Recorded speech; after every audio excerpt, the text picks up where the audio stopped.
Bienvenidos nuevamente a este su programa Opinión en Jaque. Es un honor para mí continuar con esta serie sobre la Segunda Venida. Seguimos con el método comparativo. Ustedes se acuerdan que habíamos anunciado que íbamos a ir usando una serie de métodos en el examen de la Escritura para luego ir aportando ideas claras, sencillas y directas del texto para poder así armar una doctrina coherente con la Escritura sobre el retorno del Señor. Muy bien, hoy día vamos a examinar Mateo 24 y 25 en comparación con el capítulo 1 y 2 de 2 de Tesalonicenses, que ya hemos evaluado en base al método sintético, el método analítico y también el método teológico. Como ustedes ven, voy a hacer un pequeño resumen en Mateo 24 y 25 de la siguiente manera. El mensaje del Señor Jesucristo está dispuesto en tres grandes elementos: las señales antes del fin, la segunda venida en sí, tal como se especifica con los detalles específicos de su aparición, y finalmente el establecimiento del juicio final. Así se divide estos dos capítulos en estas tres grandes extensiones y está entrelazado con el elemento histórico de la destrucción del templo de Jerusalén. Y es bien interesante que el método analítico nos permite ver que cuando Jesús habla de la destrucción del templo como una señal previa a su segunda venida, le dice a sus apóstoles: vosotros veréis. Pero cuando habla del juicio final o de su aparición, habla verán. Esa es la ventaja de utilizar el método analítico: te facilita comprender los detalles y la diferencia que hay entre la señal para ellos de la destrucción del templo como una evidencia de la autoridad de Cristo para determinar el futuro del mundo, ¿no?, con nosotros como ahora espectadores, después de ya casi 2000 años, reconocer que Jesús no especificó que la destrucción del templo era la antesala a su segunda venida. En ningún momento dijo que era una señal más.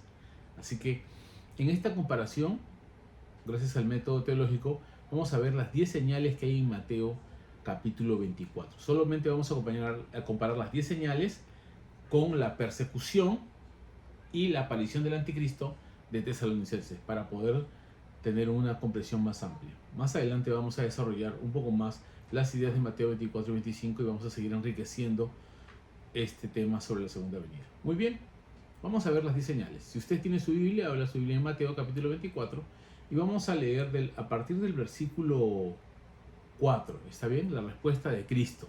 Desde la respuesta de Jesús vamos a ver las 10 señales que se señalan en la Escritura. Usted puede hacer una pausa al video y luego puede, ver el resumen que vamos a hacer. Pero acompáñenos. Primero, en el verso 4 señala: mirad que nadie os engañe, porque vendrán muchos en mi nombre, diciendo yo soy el Cristo, y a muchos engañarán. Primera señal: falsos cristos o anticristos, como lo señala Juan en su carta de segunda de Juan, propiamente dicho, ¿no? Muy bien, entonces el método comparativo ahora es, como su nombre lo dice, vamos a comparar las verdades teológicas que hay en Tesalonicenses o en segunda de Tesalonicenses con lo que explicó Jesús. Muy bien, si usted va viendo, ya tenemos la primera señal. La segunda señal está en el verso 6. Y oiréis de guerras y rumores de guerras. Aquí está, dos señales: guerras y rumores de guerras. Y luego empieza: mirad que no os turbéis, porque es necesario que todo esto acontezca, pero aún no es el fin. Señales previas. Muy bien, verso 7, llevamos 3. Porque se levantarán nación contra nación, y ¿qué dice? Y reino contra reino. Es otra explicación de las guerras y rumores de guerras. Pero la segunda parte del verso 7 dice: y habrá pestes. Aquí hablamos entonces de epidemias. Cuarta señal: pestes o epidemias es lo mismo, es el equivalente. Y hambres, habrá hambruna, ¿no es cierto? Otra señal más, pasamos, es la quinta señal.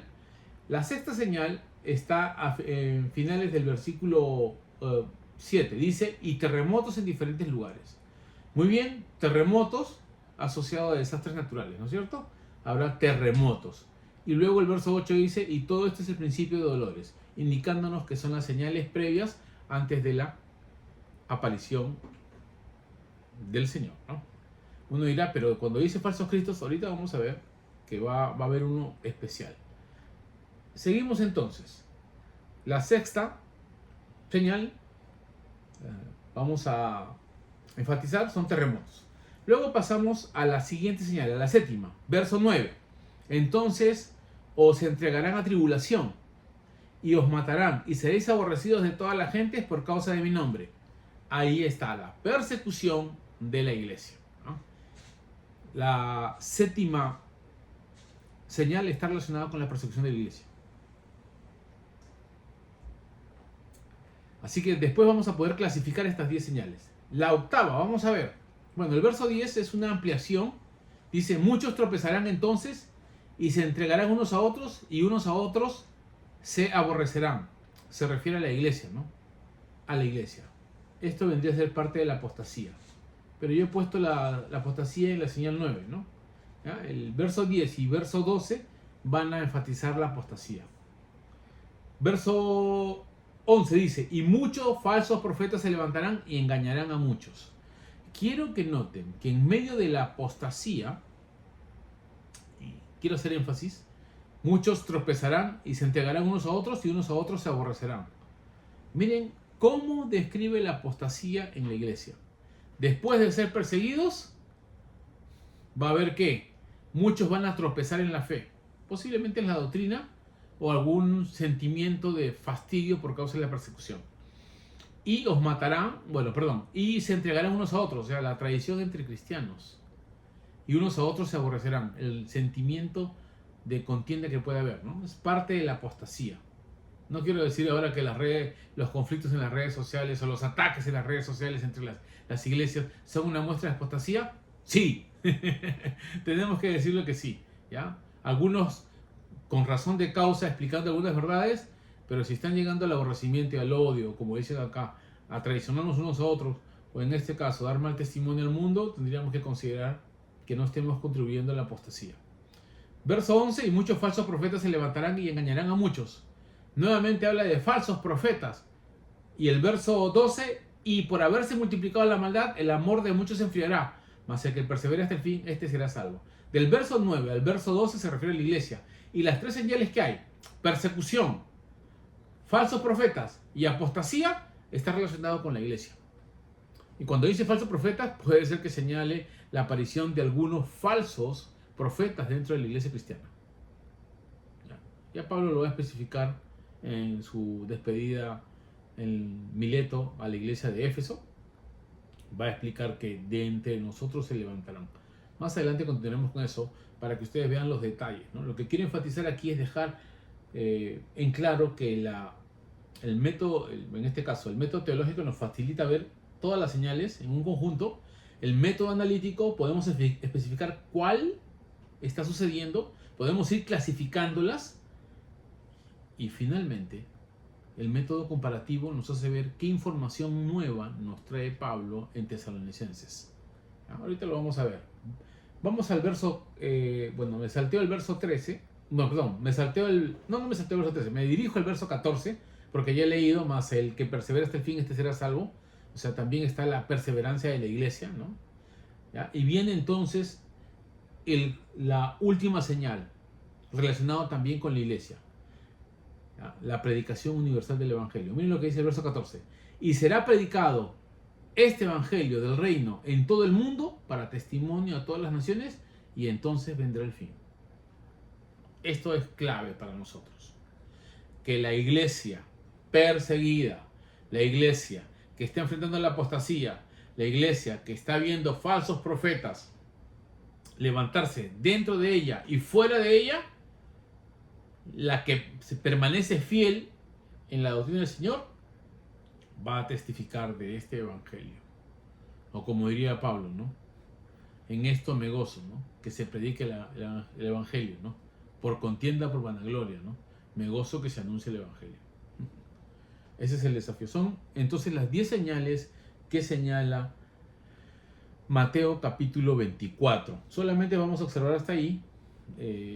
Luego vamos a ampliar. Bueno, hay una ampliación, ¿no? Si usted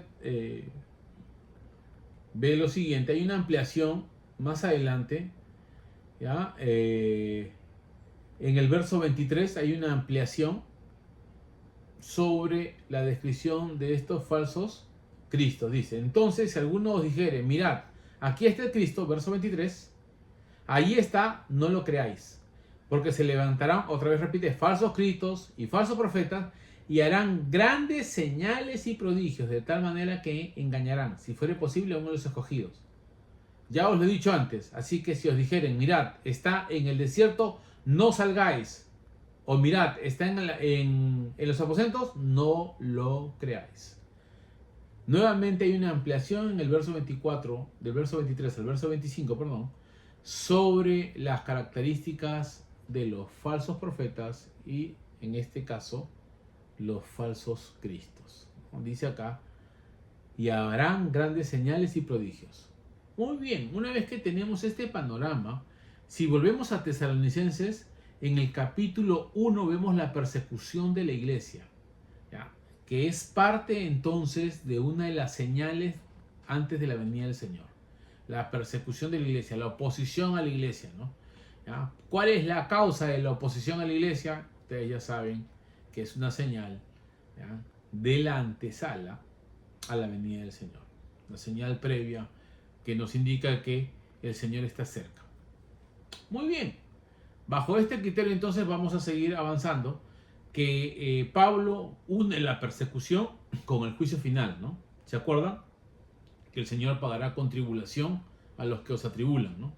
Y explica muy bien algunos detalles. Voy a dejarlo ahí, no voy a comparar esa parte todavía. Lo vamos a dejar para la siguiente parte. Donde quiero enfocarme entonces es en la explicación que hace Pablo sobre el anticristo. Él habla de uno que viene por advenimiento de Satanás. Hay algunos detalles que ya hemos mencionado, los detalles personales que están relacionados con: se opone a todo tipo de religión, se considera Dios y va a hacer señales y prodigios extraordinarios que pueden engañar, si fuera posible, a los escogidos.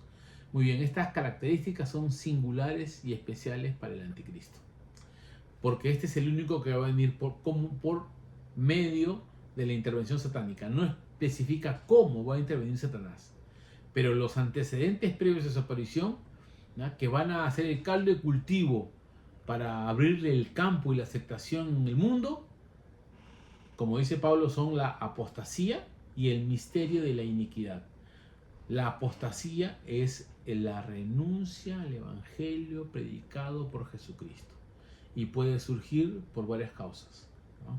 La pérdida de la comunión con el Señor y el enfriamiento de las iglesias, el surgimiento de falsos profetas dentro de la iglesia que tergiversan la doctrina.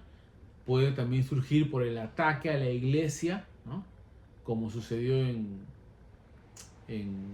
digamos, lo que es Turquía, ¿no?, el Asia Menor de esa época, lo que es Turquía, y que arrasaron con las 7 iglesias que se señalan en Apocalipsis. Por supuesto eran muchos más, ¿no?, más de 30, ¿no?, porque hay muchas que no se mencionan ahí, ¿no?, como Heriápolis, y podríamos ver que son las iglesias que el apóstol Pablo, a las cuales el apóstol Pablo fundó, ¿no?, y son fruto de su trabajo misionero. Desaparecieron, ¿no? Sin embargo, fue cubierto por otra religión. Esa es la batalla ahora, ¿no? Identificar exactamente los detalles es un poco difícil. Lo que queremos ver es los principios que abarcan entonces, ¿ya?, los principios que abarcan las señales, ¿no es cierto?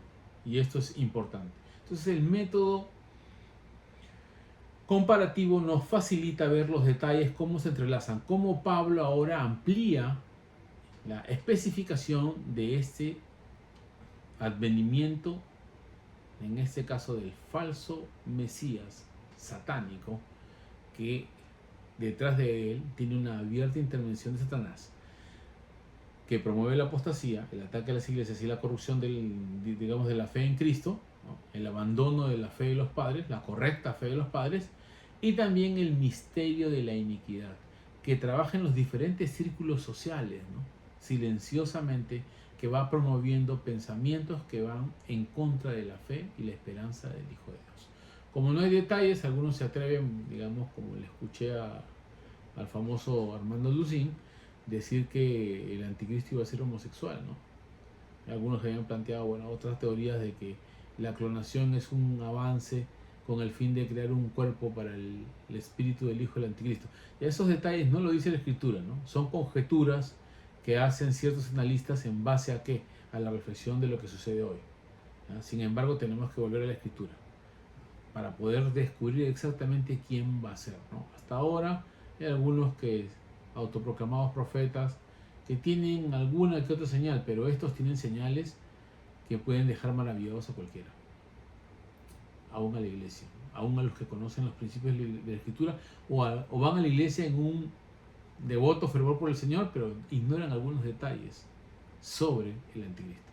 Así que les dejo este aspecto importante para que ustedes vean ahora cómo las señales previas se van ampliando, se van especificando, se van detallando, ¿no? Se van enriqueciendo de tal manera que el creyente puede ahora asumir digamos, verdades fundamentales sobre la aparición del anticristo para no dejarnos engañar, porque vuelve a repetir Jesús lo que dice en este caso Pablo a los tesalonicenses, porque la iglesia estaba siendo desviada y nosotros corremos el riesgo de también ser desviados si es que no conocemos en detalle lo que especifica la Biblia sobre las señales. Finalmente quiero decirles que las señales pueden ser paralelas a lo largo de la historia. Ya han pasado 2000 años, algunos no es una secuencia, no es cíclica, ¿no? Pueden ser señales que van apareciendo a medida de que la historia de la humanidad se va desarrollando. Pero llegará un día en que aparecerá el anticristo en un fondo de apostasía, en el fondo del misterio de la iniquidad, reflexiones sobre el pensamiento humano que van a establecer la mentira como base de la existencia, como ya se ve ahora con ciertos pensamientos arcoíris, ¿no? Que van afectando la sexualidad del ser humano. Así que tengamos cuidado. Les agradezco por acompañarnos con este método comparativo. Así que ya sabemos las 10 señales antes del fin y cómo Pablo amplía específicamente la señal sobre la aparición del anticristo. Nos vemos la próxima semana con la siguiente parte de la comparación de Mateo capítulo 24 y 25 con el juicio final y también con la aparición de Cristo y la destrucción del anticristo. Nos vemos. Dios los bendiga. Les agradezco por estar con nosotros.